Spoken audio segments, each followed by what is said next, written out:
جو ہمارا موضوع ہے وہ ہے اولاد کی تربیت. تو شروع کرتے ہیں بسم اللہ پڑھ کے انشاءاللہ تعالی.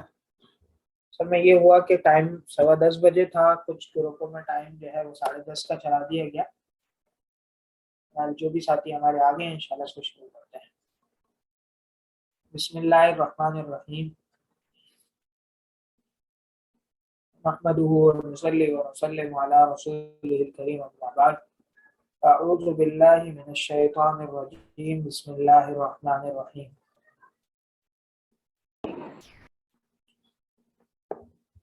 یا ایھا الذین آمنوا قوا انفسکم واہلیکم نارا وقودها الناس والحجارہ علیہا ملائکۃ غلاظ شداد لا یعصون اللہ ما امرهم ویفعلون ما یؤمرون.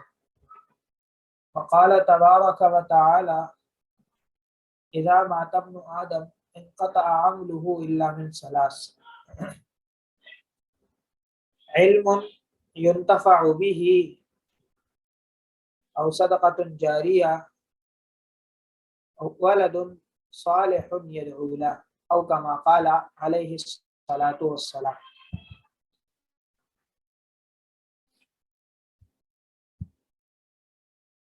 الحمدللہ آج ہمارا یہ جو پریزنٹیشن ہم سال میں کراتے ہیں اس میں غالباً تیسری یا چوتھی ہے. پہلے اس سے پہلے شادی کے موقع پر ہوئی، پھر اس سے پہلے موقع بہ موقع اور ہوئی. غالباً بقرعید، قربانی کے مسائل اور رمضان وغیرہ کی اس طرح ہوتی رہتی ہیں. تو آج ہمارا مطمع نظر یہ ہے کہ ہم اولاد کی تربیت کیسے کریں. دیکھیں یہ بہت ہی اہم کام ہے. ہم اس پہ سب سے پہلے حضور اقدس صلی اللہ علیہ وسلم کے کا جو انداز تربیت ہے، حضور اقدس صلی اللہ علیہ وسلم جو تربیت کیا کرتے تھے، کیسے کرتے تھے اور ان کا کیا سلوک بچوں سے ہوتا تھا، تو آج ہم اس کو پڑھ لیتے ہیں. انشاءاللہ اس سے بہت ساری چیزیں واضح ہو جائیں گی. اور اس کے دو سیکشن ہیں، ایک آج اتوار کو ہے اور ایک آئندہ آنے والی اتوار کو ہے.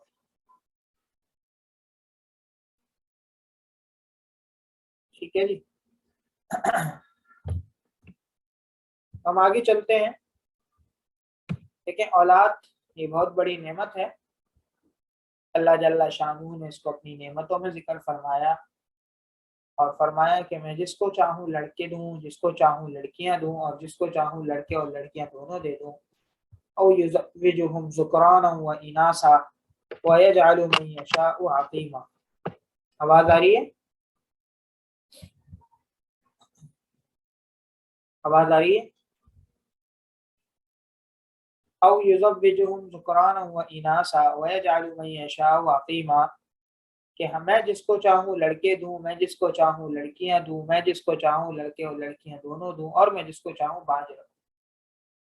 تو یہ اولاد کی جو تقسیم ہے یہ اللہ جل شانہ کی طرف سے ہے. ہمارا اس میں کوئی دخل نہیں ہے کہ ہم کہیں کہ بھائی ہماری طرف سے ہے، نہیں، بلکہ یہ اللہ جل شانہ کا ایک حکمت بھرا نظام ہے کہ اللہ کسی کو بیٹے بیٹیاں دونوں دے دیتے ہیں، کسی کو بیٹے دے دیتے ہیں، کسی کو بیٹیاں دے دیتے ہیں، اور کسی کو دونوں دے دیتے ہیں، کسی کو دونوں نہیں دیتے. تو یہ اللہ کی ایک تقسیم ہے، اس میں جو حکمت ہے وہ اللہ ہی جانتے ہیں. ہم آتے ہیں احادیث کی طرف. آپ علیہ الصلاۃ والسلام کا بچوں کے ساتھ سلوک احادیث کی روشنی میں اور اس سے نکلنے والے مسائل احادیث سے، اور آپ علیہ الصلاۃ والسلام کا انداز تربیت. دیکھیں یہ بات ہم سب کے علم میں ہو کہ دین کی ابتدا وحی سے ہوئی. کس سے ہوئی ہے؟ وحی سے. ہماری عقل، ہمارے تجربے، ہماری معلومات، ہمارے تجربات اور روزمرہ کے ہمارے مسائل محدود ہیں، ختم ہو جانے والے ہیں. لیکن وحی اللہ جل شانہ کی طرف سے ہے، دیر پا بھی ہے، رہنے والی، ہمیشہ رہنے والی ہے. اور اس میں جو ہدایات ہیں وہ ان یعنی ایسے انبیاء اور ایسے جو ہے آپ علیہ الصلاۃ والسلام کی طرف سے جو کہ ایسے نبی ہیں، خاتم النبیین ہیں، کہ جن کے وحی کے مقابلے میں ہماری عقلوں کی کوئی حیثیت نہیں. تو یہ جو وحی ہے جو آپ علیہ الصلاۃ والسلام کے زبانی ہے تو یہ بھی وحی کی ایک قسم ہے، اگرچہ اس کی تلاوت نہیں کی جاتی، لیکن ہم اپنی رائے پیش کرنے کے بجائے یا اپنی طرف سے کچھ بیان کرنے کے بجائے آپ کے سامنے احادیث سے نکلنے والے مسائل رکھتے ہیں۔ اس میں بہت ساری کتابیں علماء نے لکھی ہیں کہ بچوں کی تربیت کیسے کی جائے۔ بھارت آگے چلتے ہیں۔ سب سے پہلی چیز، بچوں کو بچہ لیجیے۔ سب سے پہلی چیز کیا ہے؟ بچوں کو بچوں کی طرح لیجئے، اور بچوں کو بچوں کے ساتھ دل لگی تفریح وغیرہ کا ایک معقول انتظام ہونا چاہیے۔ میں ایک روایت پڑھتا ہوں، بڑی پیاری روایت ہے، دیکھنے کو تو ایک چھوٹی سی روایت ہے، لیکن جب ہم اس کے ڈیپ میں جائیں گے تو اس سے کیا کیا چیزیں نکلتی ہیں یہ بھی آپ کے سامنے آ جائے گی۔ دیکھیے، بچوں کے ساتھ دل لگی اور تفریح کرنا، یہ حضور اقدس صلی اللہ علیہ وسلم کتنا بھاری منصب ہے۔ نبی نہیں، خاتم النبیین، انبیاء کے سردار، بیک وقت قاضی بھی ہیں، بیک وقت حاکم بھی ہیں، بیک وقت جو ہے وہ خلافت اور ساری جو ہے وہ یعنی آپ یہ کہہ لیں کہ اللہ کی طرف سے زمین پہ خلیفہ بھی ہیں، اور بیک وقت سارے معاملات کو دیکھنے والے ہیں، لیکن اس کے باوجود بچوں کے ساتھ دل لگی اور تفریح کا وقت نکالتے ہیں، بچوں کو وقت دیتے ہیں، بچے کے ساتھ تفریح کرتے ہیں۔ اب جو میں حدیث پڑھنے والا ہوں یہ بڑی پیاری حدیث ہے، کہنے کو تو محدثین نے اس کو لطائف میں ذکر کیا ہے، ایک لطیفہ ہے، یا یہ کہہ لیں ایک مزاح ہے جو آپ علیہ الصلوۃ والسلام نے بچے سے کیا ہے، لیکن اتنی بڑی بات ہے کہ اس حدیث سے مسائل اتنے زیادہ نکلتے ہیں، بعضوں نے تو 80 کے قریب مسائل اس حدیث سے نکالے، اور میں وہ جملہ آپ کے سامنے پڑھتا ہوں۔ ان انس رضی اللہ تعالی عنہ قال كان النبي صلى الله عليه وسلم ليخالطنا حتى يقول لأخ لي صغير يا أبا عمير ما فعل النغير كان له نغير يلعب به فمات، متفق علیہ، مشکوٰۃ المصابیح۔ بڑی پیاری حدیث ہے، حضرت انس رضی اللہ تعالی عنہ سے روایت ہے کہ حضور اقدس صلی اللہ علیہ وسلم ہمارے پاس آیا کرتے تھے، ہمارے گھر آیا کرتے تھے۔ حضرت انس فرماتے ہیں کہ یہ میرا ایک بھائی تھا جو کہ چھوٹا بھائی تھا،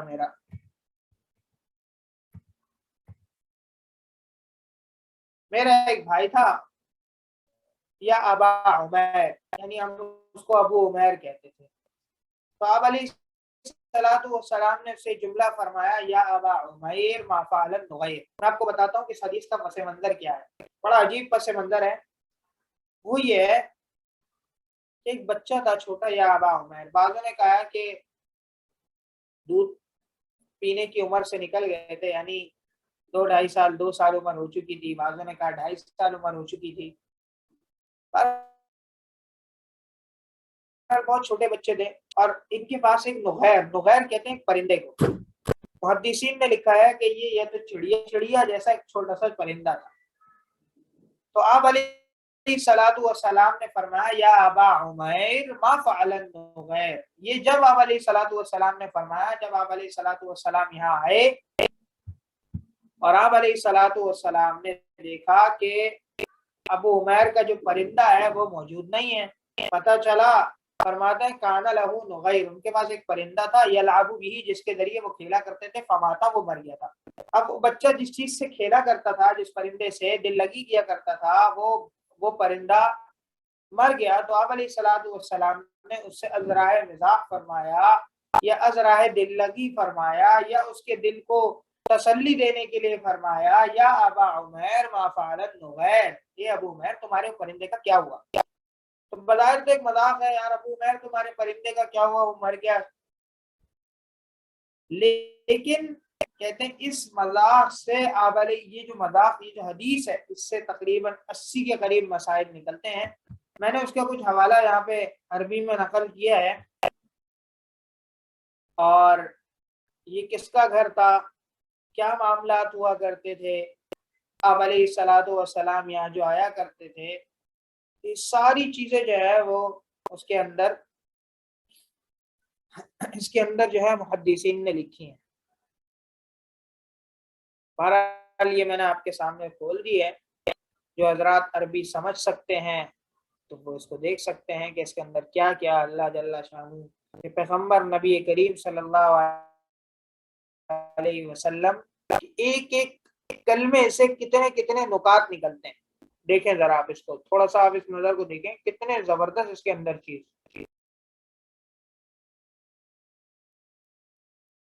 بہرحال میں اس کا خلاصہ بھی آپ کے سامنے تذکرہ کروں گا، لیکن میں نے یہ کون سی کتاب ہے، یہ مشکات کی شرح ہے مرقات المفاتیح، اس سے میں نے یہ ساری چیزیں اس کے اندر آپ کے سامنے نقل کی ہیں. بہرحال یہ ام سلیم رضی اللہ تعالی عنہا کا گھر تھا. جی اردو میں بھی ساتھ ہو جائے. جی بالکل آپ کے سامنے لے کر آتے ہیں، ٹرانسلیشن آگے آ رہی ہے. دیکھیں اب یہاں پر میں آپ کو بتاتا ہوں کہ آپ علیہ الصلوۃ والسلام ان کے آیا کرتے تھے، اور آپ علیہ الصلوۃ والسلام جب بھی یہاں آتے تھے تو یہاں پر بعض اوقات نماز پڑھتے. تو اس حدیث سے پہلی بات یہ ثابت ہوئی بچوں سے دل لگی کرنا، تفریح کرنا. ایک بچہ ہے اگر اداس ہے تو وہ کیوں ہے، خوش ہے تو وہ کیوں ہے. یعنی بچوں کو بھی یہ پتا ہو کہ بڑوں کی زندگی میں ہمارے پاس بھی ہمارے لیے بھی وقت ہے. یہ نہیں کہ بچے اپنا لگے ہوئے اور ماں باپ اپنا موبائلوں پر اور دوسرے کام کاج میں اتنا مشغول ہیں کہ بچوں کی تربیت سے عاری ہیں. بچوں کو اسکول ٹیوشن اور مدرسہ صبح دوپہر شام کی مشقت دے دی، بس بچے فارغ. دوسری چیز اس سے کیا پتہ چلتا ہے، پرندے پالنا جائز ہے. انہوں نے چھوٹی سی چڑیا پالی تھی. کیا پالی تھی؟ ایک چڑیا یا چڑیا نما پرندہ. تو پتہ کیا چلا کہ چڑیا پرندے پالنا جائز ہے بشرطے کہ تین چیزیں ہوں. نمبر ایک، پرندوں کے کھانے پینے کا مکمل انتظام ہو، یہ نہیں کہ پرندے تو پال لی کھانا پینا نہیں دے رہے. نمبر دو، پرندوں کو جس جگہ رکھا ہوا ہے وہ پنجرا یا وہ جگہ بڑی ہو، کشادہ ہو، جس میں وہ آرام سے رہ سکتے ہوں. اور نمبر تین، صفائی ستھرائی کا پورا خیال ہو، پاکی ناپاکی صفائی ستھرائی کا پورا خیال ہو تو پرندے پالنا جائے. اس سے نکل گیا. حالانکہ کیا ہے اس میں دیکھیں آپ، یا ابا عمیر ما فعل النغیر، یہ اس حدیث سے مسئلہ نکلتا ہے. تیسرا، آپ علیہ الصلوۃ والسلام نے کیا فرمایا، اے ابو عمیر ما فعل النغیر، نغیر نے کیا کیا، یا ما فعل النغیر، نغیر کے ساتھ کیا ہو گیا. تو یہاں پر فعل اور عمل میں فرق پتہ چلتا ہے. عربی کے اندر عمل اور فعل میں فرق یہ ہے کہ انسان اگر اپنے اختیار اور اپنے ارادے سے کوئی کام کرتا ہے تو اس کو عمل کہتے ہیں، اور اگر خود بخود ہو جائے بغیر چاہے تو اس کو فعل کہتے ہیں. دیکھیں نا، نغیر پرندہ مر گیا تو آپ علیہ الصلوۃ والسلام نے اس کو فعل سے تعبیر فرمایا. اگر میں کوئی 2 رکعت نماز پڑھتا ہوں تو یہ عمل ہے کیونکہ میں اپنے اختیار سے پڑھتا ہوں. لیکن اگر میں گر جاتا ہوں تو یہ عمل نہیں، یہ میرا فعل ہے، مجھ سے غلطی سے ہو گیا. تو عمل اور فعل میں فرق پتہ چلتا ہے. یا آپ نے فعل کا لفظ یہاں استعمال فرمایا کہ عمل اور فعل میں فرق ہے. اور اگلی چیز، آپ علیہ الصلوۃ والسلام کا ان کے گھر جا کر نماز پڑھنا. تو پتہ چلا کہ مہمان آئے اور اگر نماز عبادت پڑھنا چاہے تو میزبان کو چاہیے کہ اس کے لیے جگہ فراہم کرے. دوسری بات یہ کہ بچوں والے گھر میں آپ علیہ الصلوۃ والسلام نے بغیر کچھ بچھائے نماز پڑھ لی تو کہا پتہ چلا زمین میں اصل پاکی ہے، جب تک ظاہری گندگی نہ ہو یا جب تک وہاں نجاست نہ ہو تو وہاں نماز پڑھی جا سکتی ہے. تحقیق آپ کرنا چاہے کر لیں ورنہ ضرورت نہیں ہے. بچہ موجود تھا، چھوٹا بچہ موجود تھا، خیال آتا ہے بچہ ہوگا کہیں پیشاب وغیرہ کر دیا وہ تو پھر کیا ہوگا، صفائی پتہ نہیں ہوتی ہوگی کہ نہیں ہوتی ہوگی. وہ تو پیمپر کا دور نہیں تھا، وہ تو چڈیوں کا دور نہیں تھا. بہرحال اس وقت کیا ہوتا تھا یہ تو مجھے نہیں پتا، لیکن یہ مجھے کنفرم پتا ہے کہ اس وقت پیمپر نہیں ہوتا تھا. تو آپ علیہ الصلوۃ والسلام کا ان کے گھر جا کر نماز پڑھنا. نمبر 6، بچوں کی کوئی چیز گم ہو جائے ٹوٹ جائے تو اس پر غم خواری کرنا. بچہ کوئی بات نہیں، ہو گئی کوئی بات نہیں، اللہ اور دے دے گا. تو بچوں کے ساتھ بچوں کی طرح پیش آنا، نمبر 6. اور نمبر 7، بچوں کے لیے کھیلنے کے لیے کھلونے کا انتظام کرنا کہ بچوں کی مشغولیت صحیح ہو.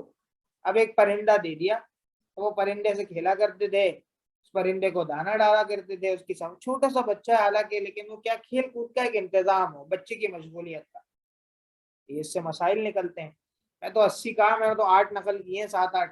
بچوں کو اصلی نام کے بجائے ان کی کنیت وغیرہ سے پکارنا محبت میں، یہ بھی صحیح ہے کہ بچوں کو اس کے اصلی نام کے بجائے اس کو جو ہے محبت سے اس کی کنیت سے پکارنا. تو یہ مسائل میں نے اس کے اندر آپ کے سامنے ذکر کر دیے ہیں. یہ چند وہ مسائل ہیں جو ہم سے متعلق ہیں، ورنہ اس کے اندر بہت سارے میں نے آپ کو بتایا کہ 80 تک 80 تک اس کے اندر مسائل ہیں. اس کے اندر ایک یہ بھی ہے کہ آپ یہ دیکھیں یہاں پر کہ آپ علیہ الصلوۃ والسلام کا جو ہے اس طرح کسی کے گھر جانا اور وہاں جا کر نماز پڑھنا. اور اس کے علاوہ اس کے اندر ایک مسئلہ یہ بھی بیان کیا ہے محدثین نے کہ پرندے مباح ہوتے ہیں. کوئی اگر کوئی پرندہ پکڑ کے پال لے تو صحیح ہے بشرطے کہ کسی کی ملکیت نہ ہو. اور آج کل ہمارے یہاں کیا ہے, ہمارے یہاں سمجھتے ہیں کہ پرندے آزاد کر دینا ثواب ہے, راستوں میں وہ لے کر آتے ہیں ایک چھوٹی سی اس میں چڑیا اور پرندے ہم اڑا دیتے ہیں, ہم سمجھتے ہیں یہ ثواب ہے. نہ بابا, اصل ثواب تو یہ ہے کہ اگر آپ رکھ سکتے ہو تو پھر ایسی صورت کے اندر اس کے کھانے پینے کا انتظام صحیح کرو اور اس کے لیے رہنے کی کشادہ جگہ بناؤ اور صفائی ستھرائی کا پورا اہتمام اگر آپ کر سکتے ہو تو اس کو رکھنا بہتر ہے بنسبت اس کو چھوڑنے کے. میری بات سمجھ میں آئی؟ سلائیڈ شو نہیں ہو رہی؟ سلائیڈ شو ہو رہی ہے آپ کے سامنے؟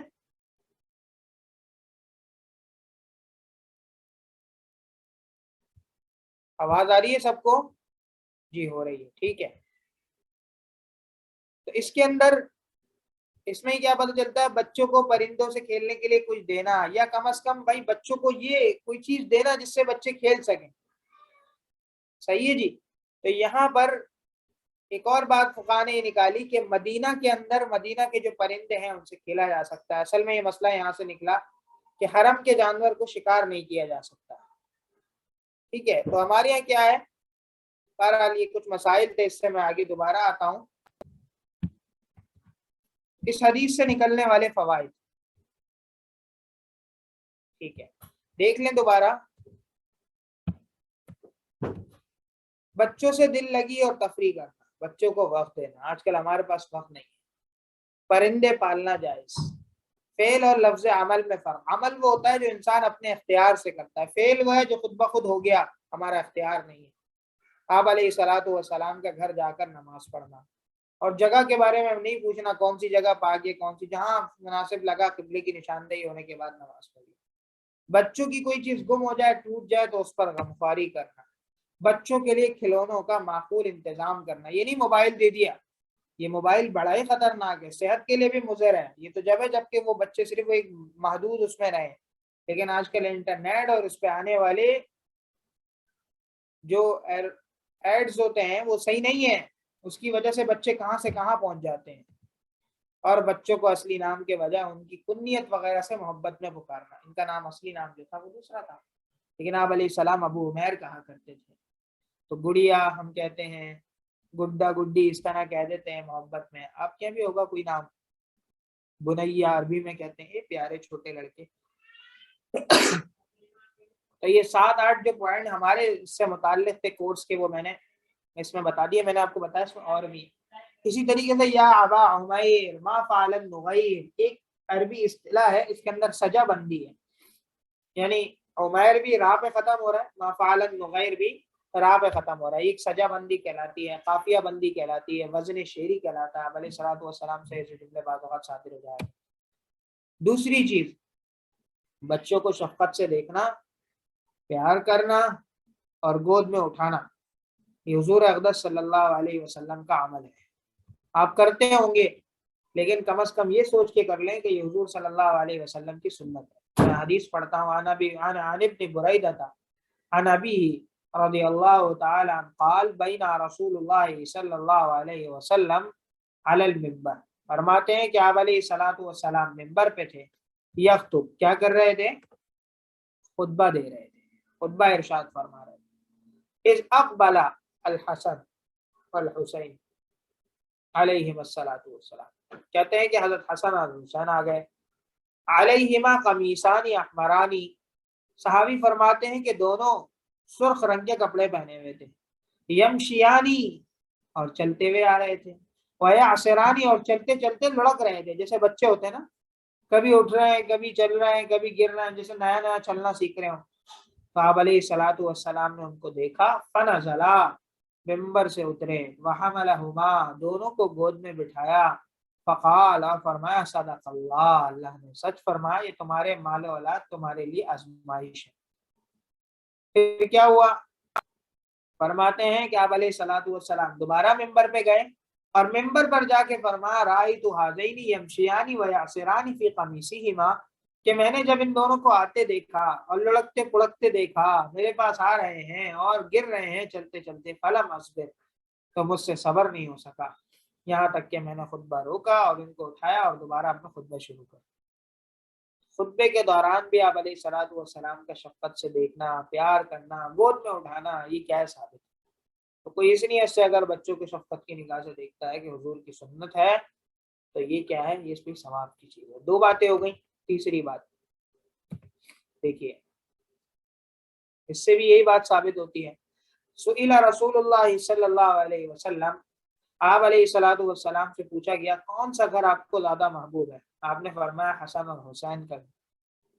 آپ کبھی کبھی فاطمہ رضی اللہ تعالی عنہ سے کہتے تھے میرے دونوں بچوں کو بلا دو، اور بلا کے ان سے سونگتے محبت میں اور اپنے ساتھ اپنے سے چمٹا لیا کرتے تھے، اپنے سے کیا کرتے تھے؟ چمٹا لیا کرتے تھے، کہ نواسہ رسول ہیں اور سیدہ شباب اہل الجنہ، آپ علیہ الصلوۃ والسلام نے خوشخبری دی ہے کہ دونوں ہی جنت کے جو ہے وہ نوجوانوں کے سردار ہوں گے۔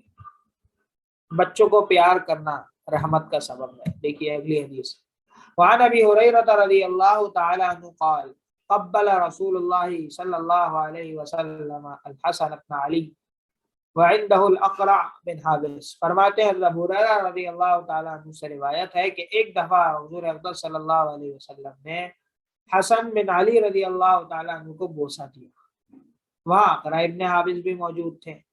کہنے لگے یا رسول اللہ، میرے تو 10 بچے ہیں، ان لی 10 من الولد، میرے تو 10 بچے ہیں، ما قبلت منہم احدا، آج تک تو میں نے کسی ایک کو بھی بوسہ نہیں دیا۔ فنظر الیہ رسول اللہ صلی اللہ علیہ وسلم، آپ علیہ الصلوۃ والسلام نے ان کو دیکھا اور فرمایا من لا یرحم لا یرحم، جو رحم نہیں کرتا اللہ اس پہ بھی رحم نہیں کرتا۔ لہذا بچوں کو پیار کرنا رحمت کا سبب ہے، بچوں کو پیار کرنا یہ رحمت کا سبب ہے، بچوں کے ساتھ دل لگی کرنا۔ یہ دیکھیں ساری احادیث، اور میں نے تو چن چن کے اس میں سے کوشش کی کہ صحیح احادیث میں آپ کے سامنے پیش کروں۔ ایک اور حدیث ہے، دیکھیے، عن جابر بن سمرہ رضی اللہ تعالی عنہ قال صلیت مع رسول اللہ صلی اللہ علیہ وسلم صلاۃ الاولی، فرماتے ہیں جابر بن سمرہ رضی اللہ تعالی عنہ فرماتے ہیں کہ میں نے رسول اللہ صلی اللہ علیہ وسلم کے ساتھ ظہر کی نماز پڑھی، پھر آپ گھر کی طرف چلے تو میں بھی آپ کے ساتھ چلنے لگا۔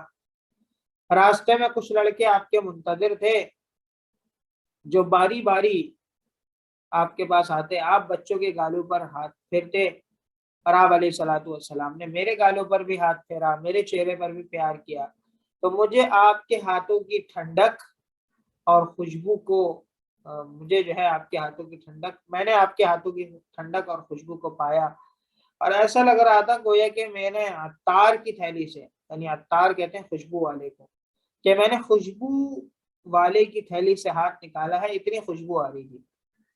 پتہ چلا بچوں کو پیار کریں۔ دوسری بات یہ پتہ چلی کہ بڑوں کے پاس سے بھی خوشبو آنی چاہیے، خوشبو کا مؤثر استعمال ہو۔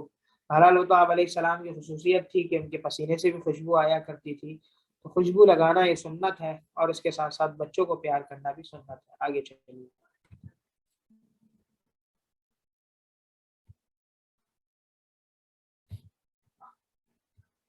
نماز کی حالت میں لاڑ اٹھانا۔ دیکھیے حضرت عبداللہ بن شداد رضی اللہ تعالیٰ عنہ کی روایت ہے، کیا کہتے ہیں کہ آپ علیہ الصلوۃ والسلام کے ساتھ میں ایک نماز میں تھا، اب غالباً مغرب کی نماز تھی، عشاء کی نماز کی بارہ، حضرت حسن یا حضرت حسین آئے نماز میں پتہ تو نہیں چلتا کہ کون آ رہا ہے، بہرحال یہ پتہ چل گیا کہ صاحبزادے آ رہے ہیں، آگے بڑھے تو آپ علیہ الصلوۃ والسلام ان کو لے کر مسجد آئے، نماز پڑھانے کے لیے آگے بڑھے اور ان کو نیچے رکھا اور نماز کے لیے تکبیر کہہ کر نماز شروع کر دی۔ نماز کے دوران ایک سجدہ آپ علیہ الصلوۃ والسلام نے خلاف معمول لمبا کیا، اور اتنا لمبا کیا کہ عبداللہ بن شداد کہتے ہیں کہ میرے والد نے مجھے کہا کہ مجھے اندیشہ ہونے لگا کہ کوئی کیا بات ہو گئی کہ آپ علیہ الصلوۃ والسلام سجدے سے سر ہی نہیں اٹھا رہے۔ کہتے ہیں کہ عبداللہ بن شداد کے والد کہتے ہیں کہ میں نے اپنے سجدے سے سر اٹھایا اور دیکھا تو آپ علیہ الصلوۃ والسلام سجدے میں تھے، اور یہ جو نواسہ رسول ہیں آپ علیہ الصلوۃ والسلام کے پشت پر بیٹھے ہوئے تھے، پیچھے آ کے بیٹھ گئے تھے، اوپر آ کے بیٹھ گئے تھے۔ تو آپ علیہ الصلوۃ والسلام سجدے میں ہی رہے جب تک یہ بیٹھے رہے، اور میں واپس سجدے میں لوٹ گیا، یعنی میں نے اٹھ کے دیکھا اور میں واپس سجدے میں چلا گیا۔ جب آپ علیہ الصلوۃ والسلام نے نماز ختم کر دی، لوگوں نے ان سے سجدے کے متعلق پوچھا، یا رسول اللہ پوری نماز تو معمول کے مطابق ہوئی، لیکن ایک سجدہ آپ نے بہت ہی لمبا کر دیا۔ تو آپ نے کہا کہ میرا نواسا میرے اوپر تھا اور مجھے یہ بات ناپسند ہوئی کہ میں جلدی کروں یہاں تک کہ وہ اپنا شوق پورا کر لے۔ حالانکہ نماز کی حالت میں ہم کیا کہتے ہیں، بھائی کسی کا کوئی خیال نہ ہو، کچھ نہ ہو۔ آپ علیہ الصلوۃ والسلام کہتے ہیں کہ نماز کی حالت میں ہوتا ہوں اور مجھے بچوں کے رونے کی آواز آتی ہے تو میں نماز کو مختصر کر دیتا ہوں، کہیں ایسا نہ ہو کہ اس کی ماں پر شاخ گزرے، اس کی ماں کے لیے نماز پڑھنا مشکل ہو جائے۔ تو بہرحال اس کے اندر بچوں کے ساتھ نماز کی حالت تک میں بھی آپ علیہ الصلوۃ والسلام نے بچوں کا خیال رکھا۔ تو بہرحال یہ چیزیں ہیں جو احادیث سے ثابت ہیں۔ اولاد کی تکلیف اور جدائی پر غمگین ہونا، یہ بھی ایک بڑا عجیب واقعہ ہے۔ فرماتا ہے انس رضی اللہ تعالیٰ عنہ سے روایت ہے، فرماتے ہیں کہ ہم آپ علیہ الصلوۃ والسلام کے ساتھ ابو سیف جو کہ لوہار تھے ان کے پاس آئے، اور یہ رضائی والد تھے حضرت ابراہیم علیہ السلام، حضرت ابراہیم جو کہ ابراہیم علیہ السلام نہیں، حضرت ابراہیم جو کہ بیٹے تھے آپ علیہ السلام کے۔ تو آپ علیہ الصلوۃ والسلام نے ابراہیم کو دیکھا اور بوسہ دیا اور سونگا، محبت سے سونگا جاتا ہے عربوں کے اندر، گلے لگایا جاتا ہے۔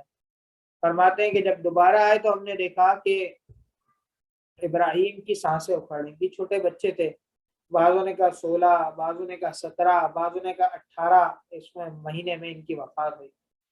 تو آپ علیہ الصلوۃ والسلام نے جب ان کی سانسیں اکھڑتے ہوئے دیکھا تو آپ علیہ السلام کی آنکھوں سے آنسو جاری ہو گئے۔ تو عبد الرحمن ابن عوف رضی اللہ تعالیٰ عنہ وہاں بیٹھے تھے، کہنے لگے وانتا یا رسول اللہ، آپ بھی رو رہے ہیں یا رسول اللہ؟ فقال، تو آپ علیہ الصلوۃ والسلام نے فرمایا یا ابن عوف، اے عبد الرحمن ابن عوف، انہا رحمہ، اپنے اولاد کی جدائی اور تکلیف پر رونا بھی رحمت ہے۔ پھر دوسری دفعہ فرمایا، یعنی یہ جملہ دوسری دفعہ فرمایا یا پھر یہ کہ پھر مزید جو ہے وہ آنسو نکلنے لگے۔ فرمایا ان العین تدمع، ہم تو صرف اتنا کہتے ہیں آنکھوں سے آنسو بہ رہے ہیں، والقلب یحزن، اور دل غمگین ہے، ہم نہیں کہتے ولا نقول الا ما یرضی ربنا، مگر وہی کہیں گے جس سے ہمارا رب راضی ہو جائے۔ وہ کیا ہے؟ انا بفراقک یا ابراہیم لمحزونون، ابراہیم ہم تمہاری جدائی پر غمگین ہیں۔ یہ بتا دیا آپ علیہ الصلوۃ والسلام کا طرز عمل ہے کہ اگر کسی کا کوئی بچہ، چھوٹا بچہ ہو، جوان بچہ ہو، جا رہا ہو تو اس کے لیے کیا کرنا چاہیے۔ ہر غم ہوتا ہے اور اس غم کو ماں باپ بھی سمجھ سکتے ہیں، لیکن بے صبری کا مظاہرہ کرنا یا اس کے اندر جو ہے وہ صبر کا دامن ہاتھ سے چھوڑنا یا اس کے اندر چیخنا یا چلانا یا کسی کو اس کا جو ہے نا یہ کہہ لیں کہ کسی پر اس کا جو ہے نا وہ ڈالنا کہ بھائی ایسا ہی ہونا تھا یا اس پر بے صبری کرنا، یہ صحیح ہے۔ تو یہ چیزیں ہیں۔ آٹھویں اور آخری انشاءاللہ آج کی نویں چیز ہے ایمان اور عملی تربیت کا اہتمام۔ یہاں میں انشاءاللہ آپ کے سامنے بات کروں گا تفصیل سے۔ یہ بڑی پیاری روایت ہے۔ عن ابن عباس رضی اللہ تعالی عنہما قال كنت خلف رسول اللہ صلی اللہ علیہ وسلم یوما فقال یا غلام انی اعلمک کلمات احفظ اللہ یحفظک احفظ اللہ تجد تجاہک اذا سألت فاسأل اللہ اذا استعنت فاستعن باللہ واعلم ان الامة لو اجتمعت على ان ينفعوك بشيء لم ينفعوك الا بشيء قد كتبه الله لك وَلَمْ اجْتَمَعُوا عَلَىٰ أَن يَضُرُّوكَ بِشَيْءٍ لَمْ يَضُرُّوكَ إِلَّا بِشَيْءٍ قَدْ كَتَبَهُ اللَّهُ عَلَيْكَ۔ دیکھیے بڑی پیاری حدیث ہے۔ حضرت عبداللہ بن عباس رضی اللہ تعالیٰ عنہما فرماتے ہیں کہ میں آپ علیہ الصلوۃ والسلام کے ساتھ سواری میں پیچھے بیٹھا، یعنی جیسے انسان اونٹ پہ بیٹھتا ہے، گھوڑے پہ بیٹھتا ہے، خچر پہ بیٹھتا ہے، تو اپنے پیچھے ایک بچے، یہ چھوٹے تھے، چھوٹی عمر میں، کہنے لگے یہ غلام، آپ علیہ السلام نے فرمایا لڑکے آج میں تمہیں چند چیزیں بتاتا ہوں، اس کو ذرا محفوظ کر لو۔ کیسے بچوں کی تربیت کریں۔ موقع دیکھا، ساتھ جا رہے ہیں، راستہ ہے، نصیحت کا دامن ہاتھ سے نہیں چھوڑا۔ فرمایا احفظ اللہ یحفظک، تم اللہ کی حفاظت کرنا، اللہ تمہاری حفاظت کرے گا۔ کیا مطلب اللہ کی حفاظت کرنا؟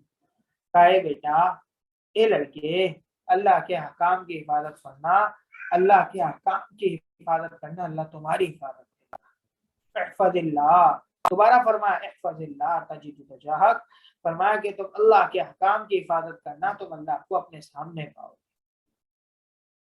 تم اللہ کے احکام کی پابندی کرنا، اللہ کو تم اپنے سامنے پاؤ، جب ضرورت ہوگی اللہ کو پکارو گے، تمہاری ضرورت اللہ پوری کر دے۔ اذا سألتا، جب کوئی چیز مانگنی ہو تو کس سے مانگنا؟ فاسأل اللہ، تو اللہ سے، خیر اللہ کی طرف تمہاری نظر نہ جائے، اللہ کی طرف جائے۔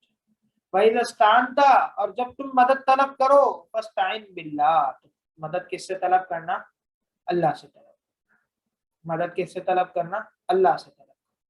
وَعْلَمْ، یہ ایمان بنا رہے ہیں بچے کا، أَنَّ الْأُمَّةَ لَوِ اجْتَمَعَتْ عَلَىٰ أَن يَنفَعُوكَ بِشَيْءٍ، اگر ساری امت جمع ہو جائے اور تمہیں فائدہ پہنچانا چاہے، لم ينفعوک، نہیں پہنچا سکتی فائدہ، الا بشیء، مگر اتنا ہی جتنا اللہ نے تمہارے مقدر میں لکھ دیا۔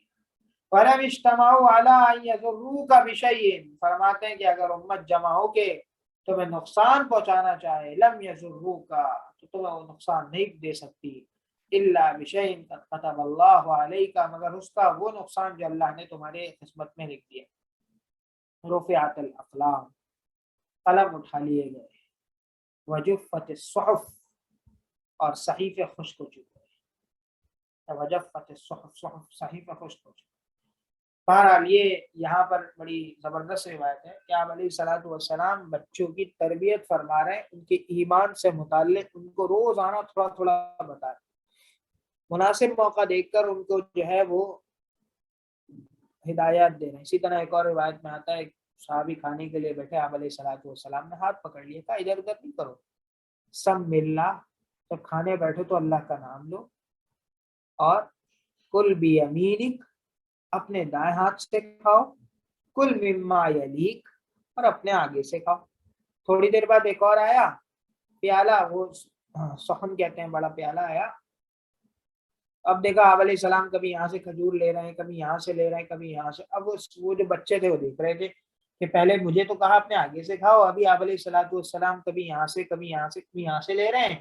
آپ علیہ السلام نے فرمایا لڑکے بات سنو، پہلے ایک قسم کا کھانا تھا لہذا اپنے آگے سے کھانا ضروری تھا، سنت تھا، لیکن اب مختلف قسم کی چیزیں ہیں لہذا جو دل کرے لے لو، اب ادھر ادھر سے بھی کھا سکتے، تو ادب سکھایا محبت کے ساتھ۔ اب میں یہاں پہ، کیونکہ ہمارے 2 سیشن ہیں، آج کا ہمارا یہیں تک ہونا تھا، میں انشاءاللہ آخری بات اس میں کر دیتا ہوں، پھر کسی کا کوئی سوال ہو تو وہ کر لیں۔ اچھا، اس میں آخری بات یہ ہے، دیکھیں یہ بچے ہمارے لیے کیا ہے، ذرا اس حیثیت کو سوچیں۔ ہم میں سے جتنے والدین یہاں موجود ہیں، ہم سب یہ ہوتا ہے کہ جب بچے کی عمر ہونے لگتی ہے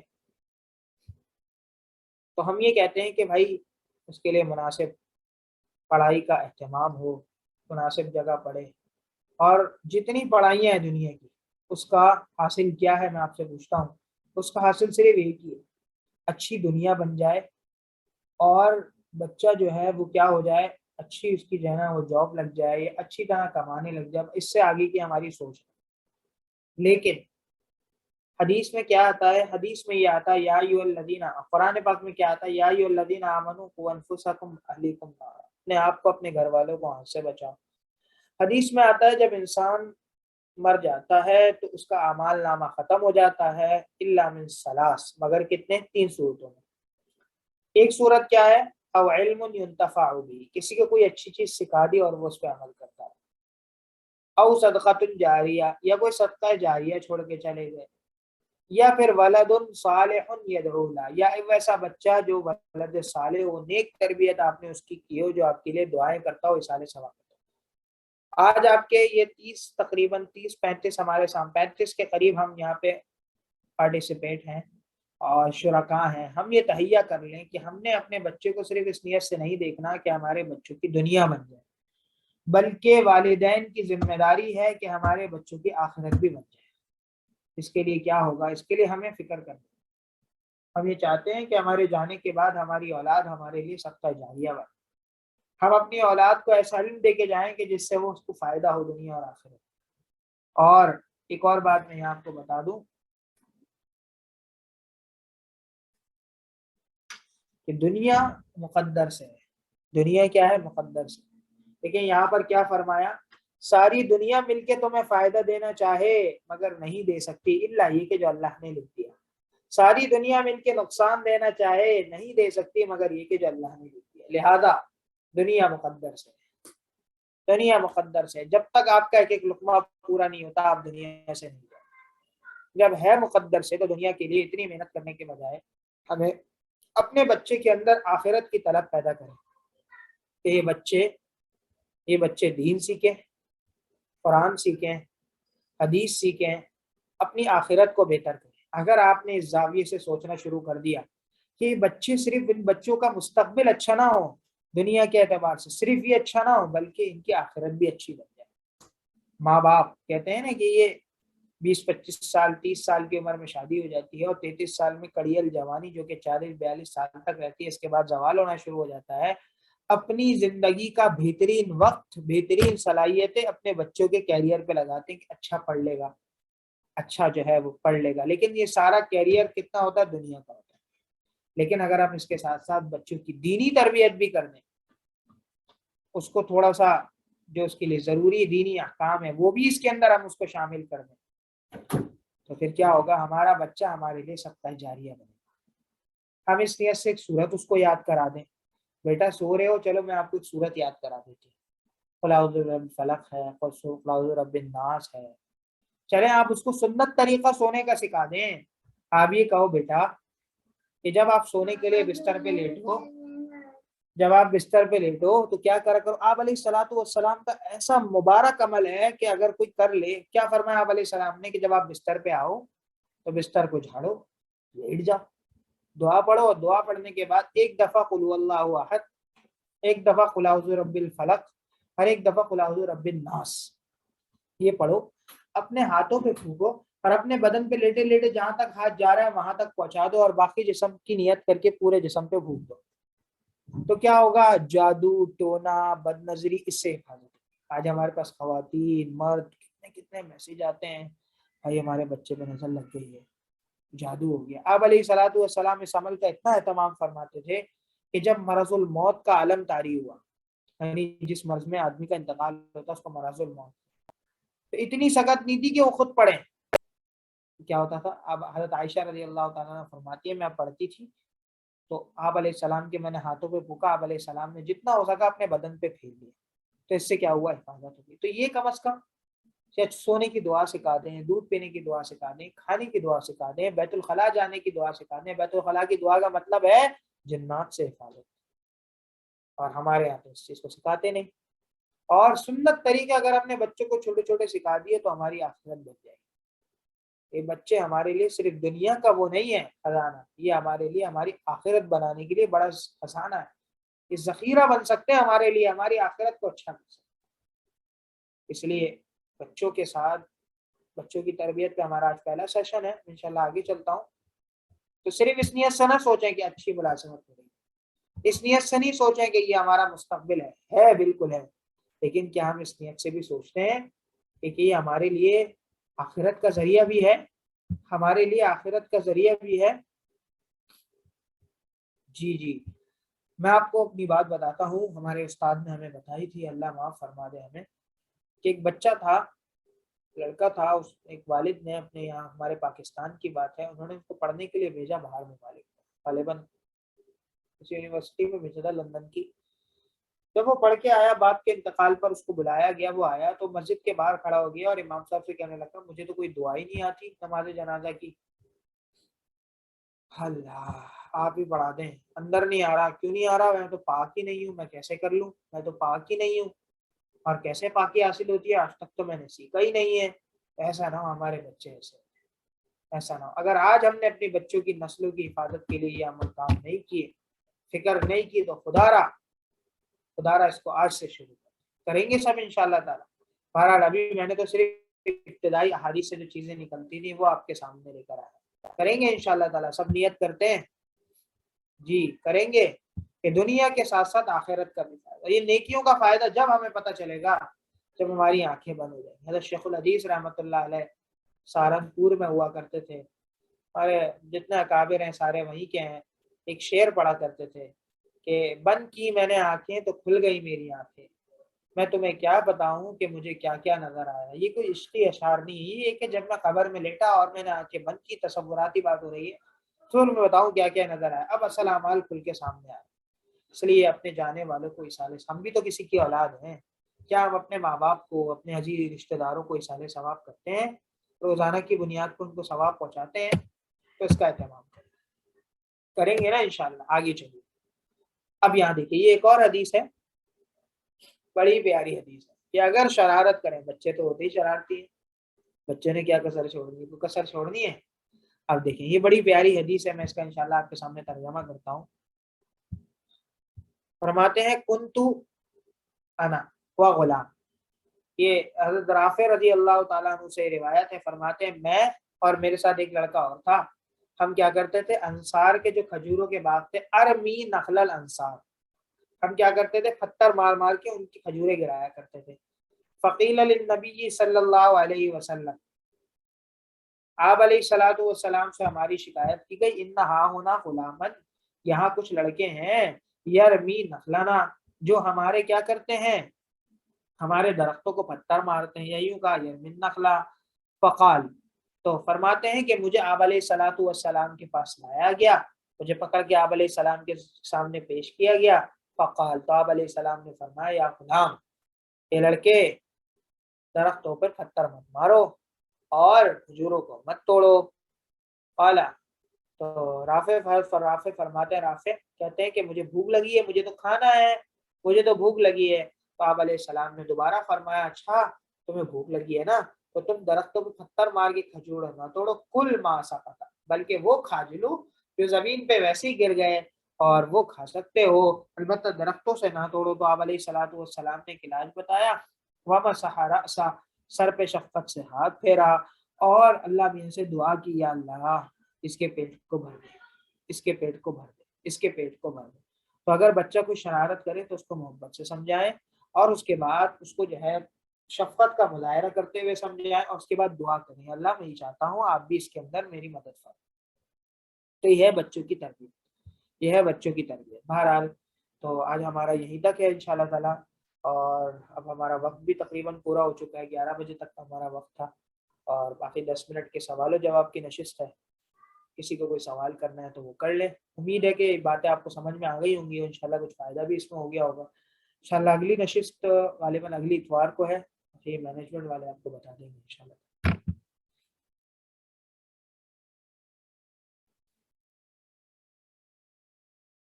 کسی کا کوئی سوال تو نہیں ہے اس سے متعلق؟ بھائی یہ ذہن ہے تو وہ ذرا لے لے مائک، کوئی سوال ہے تو مجھے بتا دیں، انشاءاللہ ختم کرتے ہیں اس کو 5 منٹ کے اندر.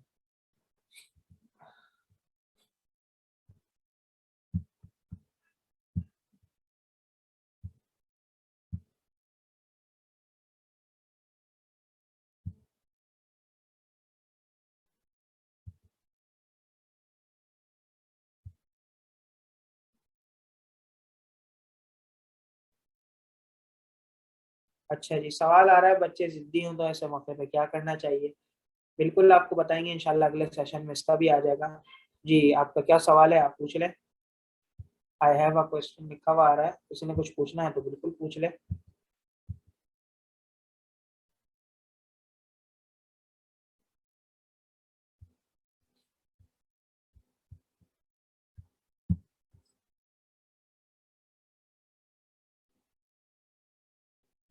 دیکھیں سوال یہ پوچھ رہے ہیں، نماز میں بچوں کا کمر پر چڑھ جانا ٹھیک ہے؟ دیکھیں میں آپ کو ایک بات بتاتا ہوں، اگر بچہ خود چڑھتا ہے تو کوئی حرج نہیں، کوئی حرج نہیں ہے، بھلے پیمپر پہنا ہوا ہے، بھلے اس نے پیشاب کیا ہوا ہے پیمپر میں، لیکن اگر آپ نے اس کو اٹھا لیا، آپ نے اس کو پکڑ لیا، تو پھر آپ کی نماز فاسد ہو جائے گی. لیکن اگر آپ نے اٹھایا نہیں، ویسے ہی ہٹایا اپنے پاس سے، اٹھائے بغیر اس کو دور کر دیا، تو نماز میں کوئی فرق نہیں پڑے. یعنی اب اٹھانے والے نہ بنے، ہٹانے والے بنے تو ٹھیک ہے، اور اگر خود ہی آگے بیٹھ جاتا ہے، خود ہی وہ جو ہے پکڑ کے بیٹھ جاتا ہے، تو پھر اس سے کوئی حرج نہیں.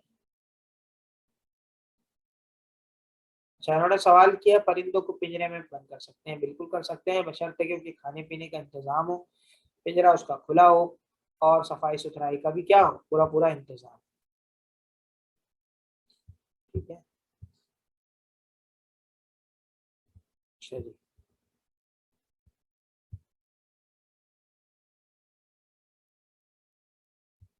اچھا جی، یہ لکھا ہوا ہے بچے 14 سال کے ہیں اور نماز سے لاپرواہی کرتے ہیں تو کیا کروں؟ جی ایسے موقع پر حکم یہ ہے کہ 10 سال کی عمر میں، ویسے تو 7 سال کی عمر سے اپنے ساتھ نماز کے لیے لے کے جائیں، اور اب تو عمر 14 سال ہو گئی ہے، اب ان کو آپ یہ کہیں کہ بھائی انعام رکھیں. بچے جو ہے نا وہ انعام سے چلتے ہیں کہ بھائی جو نماز پڑھے گا میں اس کے ساتھ یہ کروں گا، اس کو وہ چھوٹی موٹی چیز کا لالچ دیں، اس سے بچے انشاءاللہ نمازی ہو جائیں گے. ہمارے کراچی میں ایک امام صاحب ہیں، انہوں نے یہاں پہ سائیکل اسکیم نکالی تھی کہ جو بچے 40 دن تک نماز پڑھیں گے اس کو سائیکل ملے گی، اور انہوں نے آئی ایم مسلی کے نام سے یہاں سائیکل دی. ماشاءاللہ بچوں کی لائنیں لگی ہوئی تھیں. انہوں نے کہا تھا کہ بھائی جہاں بھی آپ نماز پڑھیں اپنے امام صاحب سے اس پہ سائن کرا لیں، اس سے جو ہے نا پھر بچے بہت سارے نمازی بن گئے. تو ایسی کوئی چیز ہم نکالیں اور ہم اس میں سوچیں کہ ہم کیا کر سکتے ہیں. بہرحال سختی کرنا جو ہے آج کل اچھا نہیں ہے، سختی کرے بغیر اس کام میں.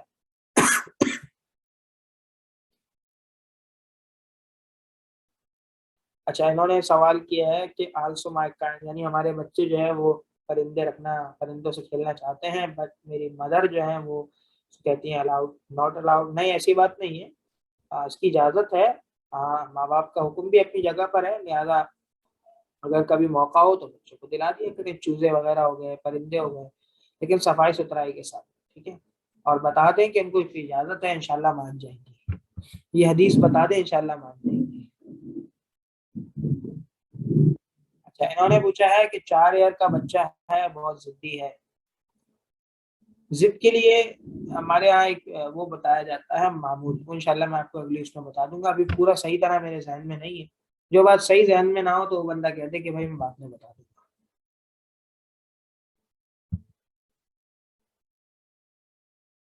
دیکھیں یہ کہہ رہے ہیں بچوں کے ایمان کو مضبوط کرنے کے لیے کیا کیا جائے. عام حالت میں بچہ ایمان محسوس کرتا ہے لیکن چھوٹی موٹی پریشانی میں گھبرا جاتا ہے. تو اس کا جواب یہ ہے کہ اس کے لیے ہمیں خود مضبوط ہونا پڑے گا. کسی اللہ والے کی کتاب، جیسے آپ بھی کی حضرت شیخ الحدیث رحمۃ اللہ علیہ کی ہے، یا کسی اور اللہ والے کی کتاب روزانہ سبقن تھوڑا تھوڑا اس کو بتائیں، اس سے کوئی واقعہ خود پڑھ کے اس کو بتا دیں، اس سے اس کا ایمان مضبوط ہو جائے گا. اور کوئی بات کسی نے پوچھنی ہو؟